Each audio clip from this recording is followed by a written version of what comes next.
Can you first talk about why is it important to release these early insight reports?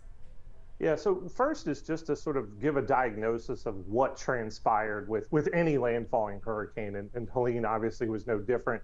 Uh, and it produced catastrophic impacts really far inland, which makes it a very unique event.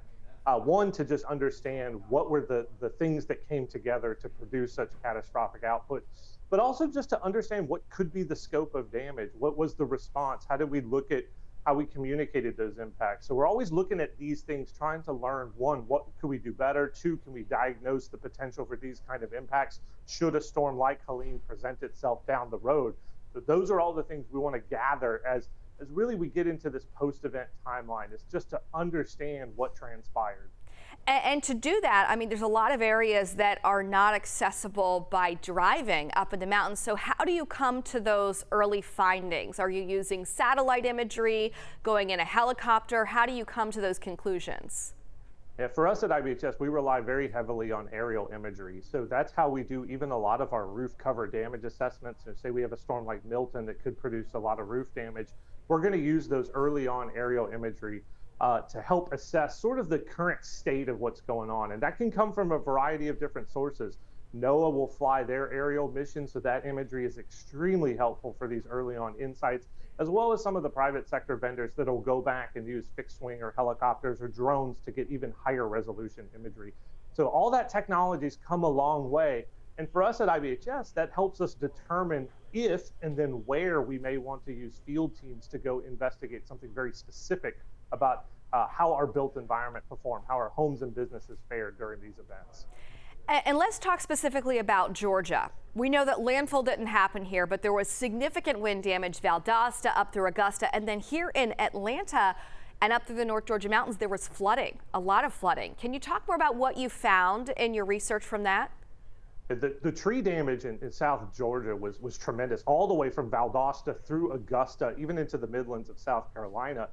And trees are kind of a thing we have to balance. Trees can do a very good job of even being an old school windbreak, helping slow those winds down until they're not, until we see catastrophic tree damage. We have trees falling on homes. That's going to be a huge source of that inland wind damage from Helene, is just simply the tree damage. So we're looking at winds, that sort of span the 80 to 100 mile an hour gust range that produce tremendous tree damage. And I want to point out, from a wind mitigation standpoint, we've had 2 hurricanes impact southern Georgia that weren't landfalls, that came from the south. And one of those was a major hurricane, which was Michael. And this is something I'm not sure we really thought very hard about. We often focus on the coastal areas, but now we've had 2 events that really exposed, hey, we can get impacts in southern Georgia very easily from storms that make landfall to the south. And not just the homes themselves and the trees, but the agriculture. I mean, pecan fields, cotton as well. So big impacts there in Georgia. Let's shift now and talk about storm surge flooding. Okay, Tampa specifically and the coast near Tampa.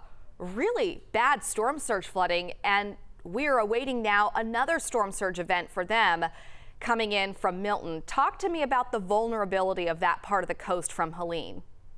Tampa Bay is perhaps sort of the second most vulnerable storm surge area in the United States, just behind the New Orleans and Mississippi River Delta area that includes parts of Mississippi. Tampa Bay actually looks like a baseball glove, so it's simply going to catch all that water that gets funneled through the mouth of the bay.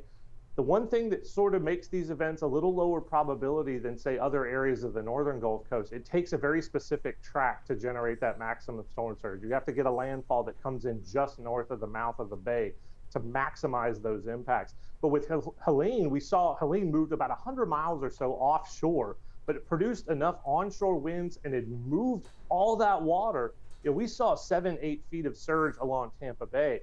You look at a worst case scenario, take Milton, for example. If Milton jogs further left today, comes in further north, we're going to see water amounts that are 3, 4, 5 feet above that, maybe even higher across Tampa Bay. Now, right now, we might see the peak surge if you follow the official track further south toward the Venice area.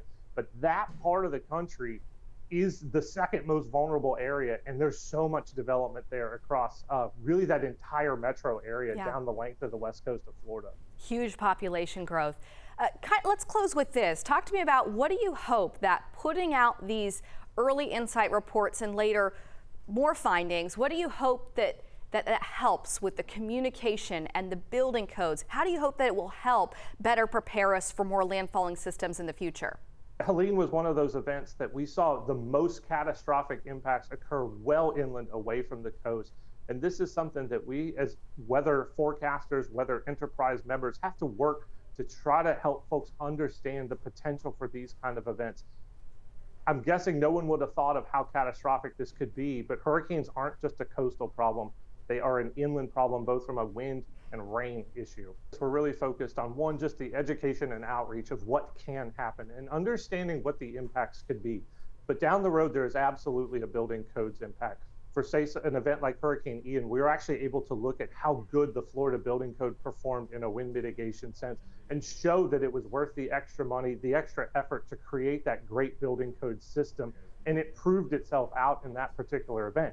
We hope things like this can, one, show really jurisdictions, local jurisdictions, state governments, even all the way up the federal ladder of what are the mitigation elements that work, what are the vulnerabilities we have, and how we can work to start fixing our built environment to really make these events, hopefully, in maybe the 30, 40, 50 years, more like a bump in the road rather than the truly disruptive, catastrophic impacts that we unfortunately see time and time again today.